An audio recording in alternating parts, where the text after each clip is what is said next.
Have you ever wondered what the universe is really made of? At the most fundamental level possible? Well, string theory offers a pretty mind-blowing answer that everything, and I mean everything from light to gravity to you and me, is made of tiny, vibrating strands of energy. So how do these little cosmic threads actually weave together the reality we know? Let's dive in and explore the beautiful and sometimes pretty baffling landscape of string theory. So here's our game plan. We're going to start with the basics, this really elegant way that strings interact with each other. Then, we'll get into how a completely shocking discovery about our universe sent physicists scrambling for answers. From there, we'll explore the wild idea of hidden extra dimensions. And finally, we'll try to navigate the absolutely vast multiverse of possibilities that string theory predicts. It's going to be a trip. All right, first things first.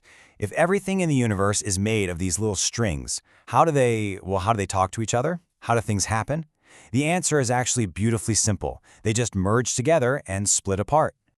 Okay, this right here is at the heart of why string theory got physicists so excited in the first place. See, in standard physics, particles are just points. And when they smash into each other, the math it can totally break. It spits out these nonsensical infinities. It's a huge problem. But strings aren't points. They have a little bit of length. So instead of a sharp, messy collision, they merge and split smoothly. This smearing out of the interaction completely gets rid of those infinities. It was a massive breakthrough that made physicists think, okay, maybe we're finally onto something really fundamental here. But this splitting and joining isn't just happening all willy-nilly. Nope. It's governed by a fundamental number called the string coupling constant. You can kind of think of it like a cosmic volume knob for how much things interact. If the value is low, it's like the volume is turned down, and strings are more likely to just pass right through each other. The specific value of this constant is a huge deal, because it helps define the entire character of a universe, and trust me, that's going to become very important later on. So for a long time, theorists were just fascinated by this beautiful mathematical structure. But then, reality came knocking. An observation from the real world, from right here in our universe, threw a massive wrench into the whole thing.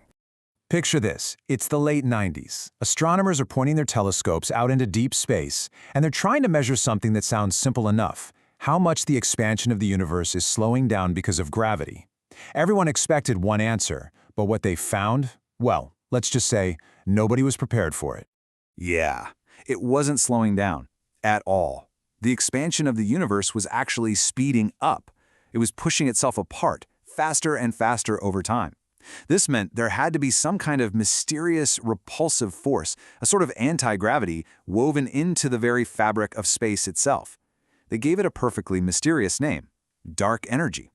And this chart, it really puts things in perspective, doesn't it? Everything we know, everything we can see, every star, planet, galaxy, all of it is just that tiny little 5% sliver of normal matter. The vast majority of our reality, a whopping 70%, is this dark energy that's pushing everything apart.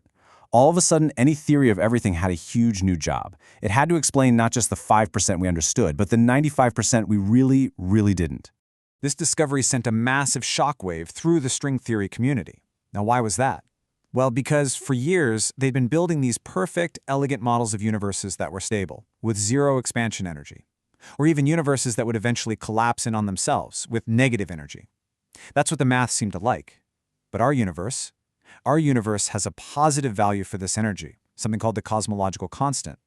The hunt was on to find a version of string theory that didn't just allow for a universe like ours, but could actually predict it. So how in the world could string theory possibly account for this cosmic acceleration? Where was the theory hiding the energy needed to make this happen? Well, the answer lay in one of its most famously mind-bending predictions. Right. Where could they find the flexibility in the math to allow for this brand new discovery? For a lot of physicists, the answer was hiding in one of string theory's strangest and most famous ideas: extra dimensions of space. Okay, so to try and solve this puzzle, two really spectacular ideas about extra dimensions came into the spotlight.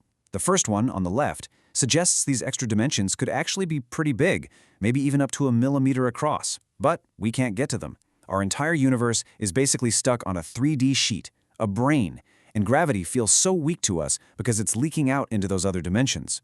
The Randall-Sundrum model on the right is even weirder. It says we live on a weak brain, and just a tiny, tiny distance away through a warped extra dimension, there's a gravity brain where gravity is unbelievably strong. We just feel the faint little ripples of it over here. These models, and a ton of others, basically opened the floodgates. It started to become clear that string theory didn't just predict one possible universe. No, it predicted a practically infinite number of them. And when I say a lot, I mean a lot. The number of possible mathematically consistent universes that the theory allows for is estimated to be 10 to the power of 500. That's a 1 followed by 500 zeros. You couldn't even write that number out on all the paper in the known universe. This massive collection of all possible universes has a name, the string theory landscape. So this obviously brings up a huge and kind of profound question. If you have this almost endless menu of universes to choose from, each with its own unique laws of physics, why did we end up in this one? The one that has just the right amount of dark energy to let galaxies form, and stars, and, well, us? To even begin to tackle this, some physicists turn to a pretty controversial idea, the anthropic principle. Think of it like this. You shouldn't be surprised to find that Earth has oxygen, right? Because if it didn't, you wouldn't be here to notice the lack of oxygen in the first place. The anthropic principle just applies that same logic to the whole universe.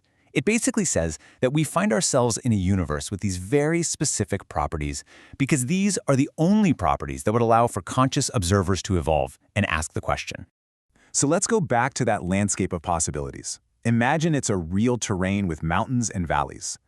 Each deep valley represents a stable possible universe with its own set of physical laws. Now, the math suggests that most of those valleys would describe totally sterile universes, places with no stars, no complexity, no life whatsoever.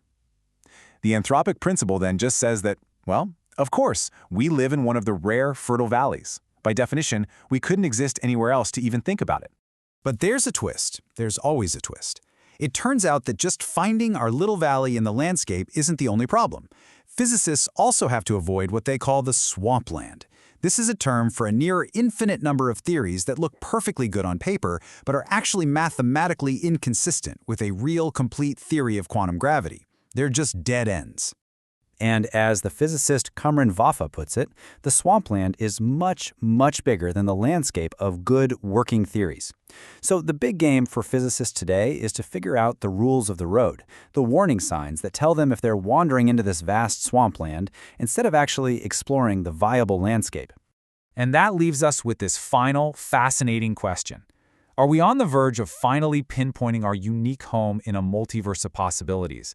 A rare cosmic gem that allows us to exist?